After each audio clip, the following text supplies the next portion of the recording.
Hey friends, welcome to another video, and if you do like this video or anything we've done ever, then do consider becoming one of our patrons on Patreon. It helps us produce these and more videos like this, including our city guides, and all your friends are doing it, and you don't want to be the only one who's not. So give us a look. We make some great perks available, and we'd really appreciate it. I recently did a video on how to save money booking your next flight. And you seem to dig it. In fact, some of you commented that the tips I shared have already saved you hundreds of dollars. Fantastic. However, one of the tips spooked a few of you. I said you can get around the crazy prices that airlines charge for one-way tickets by booking a round-trip flight, which is often cheaper, and just not taking the return leg. I got quite a few comments saying you'd heard that airlines had banned passengers that use this technique, or in some cases even sued them. Is that true? There's a little confusion here. What you're thinking of is skiplagging. Skiplagging, otherwise known as hidden city ticketing, has been around for decades. There are even websites dedicated to finding skip-lag fares.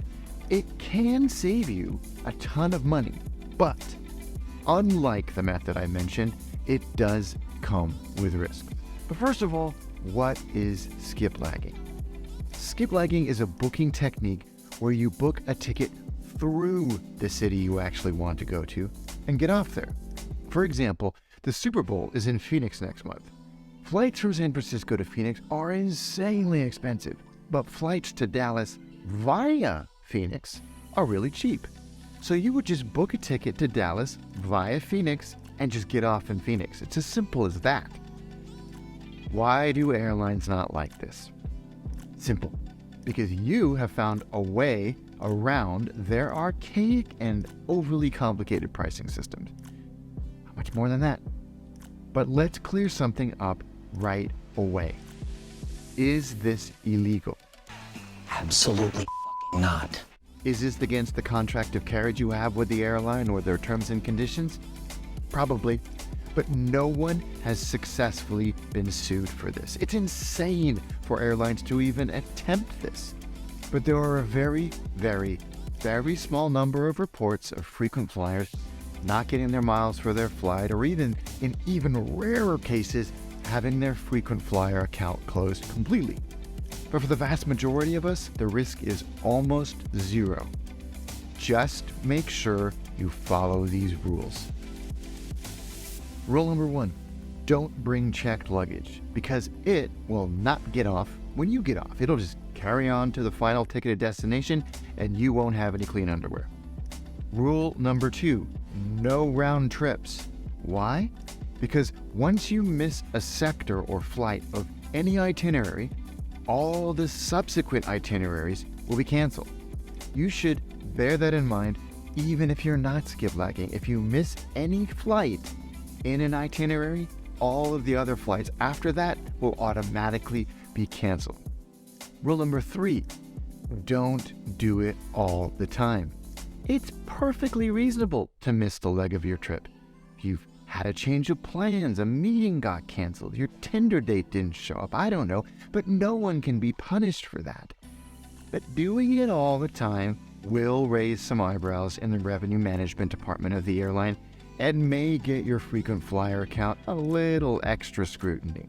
Rule number 4, for the love of Pete, don't tell the airline that you're skiplagging.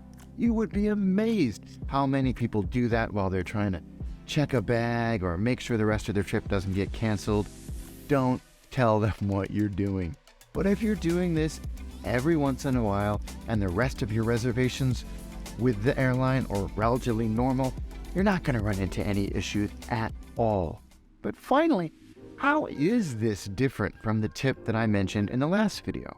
Well, with skiplagging, you are almost certainly checked in all the way through to your final ticketed destination on all of those flights. So in effect, you've told the airline you'll be on board, and they're expecting you to be on board. So it can cause delays and frustrations, not to mention revenue management issues. We don't care as much about those. But with my tip, you're never checking in for that return leg, and in many cases, you can still use that return leg by simply changing the date and maybe using some miles to complete the round trip. So, skiplagging in a nutshell. Have you ever tried it? If so, let me know in the comments below. I would be fascinated to hear how your experience was. Or if you have any other money-saving tips when you're booking your flights, come tell us in the comments, share your knowledge with the attaché community. And finally, if there are any other topics that you want me to cover around this subject or any other subject, any myths you want me to bust, let me know in the comments below. You are dragging this old man into the YouTube world with these kind of videos, but I think we're both having a little bit of fun with it. So I will see you in the next one. Until then, safe travels.